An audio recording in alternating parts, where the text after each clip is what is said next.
popote pale aranderande barabarani. Hakikisha muda wa kurudi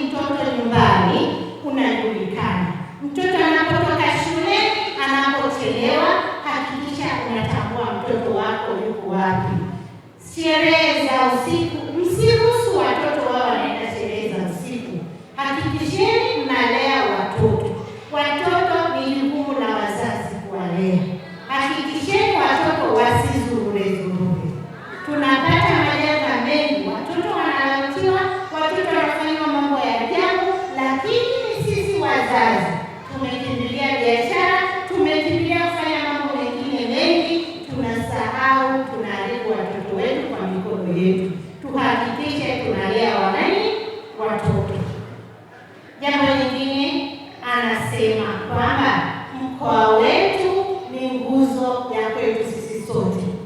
Kwa hiyo ni jukumu la sisi kuiombea wilaya kila siku na kila mara tuombee mkoa wetu. Sawa ndugu zangu? Anatena pia tusisahau kumwombea Mheshimiwa Rais wetu. Mama yetu kipenzi anafanya kazi kubwa ya kutulea sisi Tanzania nzima. Kwa hiyo ni jukumu sisi Wanatabora, sisi Wakristo, sisi tuliokoka kuendelea kumwombea Mheshimiwa Rais. Mheshimiwa Rais wewe, mama yetu safi si safi? Basi tuendelee kumwombea mama yetu. Ndugu zangu, mimi jambo langu moja tu kama Mkristo mwenzenu, kama mwinjilisti, tushike Injili sana. Tusiache kusoma Biblia. Biblia yetu ina miongozo yetu. Sawa ndugu zangu? Ndani ya Biblia utajua nini cha kufanya na nini cha kuacha kufanyaje. Sasa imekuwa ndugu zetu au wazazi mmesahau.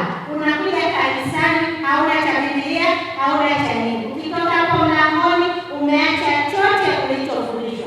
Biblia inaonya, Biblia inaelekeza, Biblia inafundisha. Hakikisheni mnaisoma vizuri. Lakini watoto wenu waje kanisani. Tumekuwa tumeachia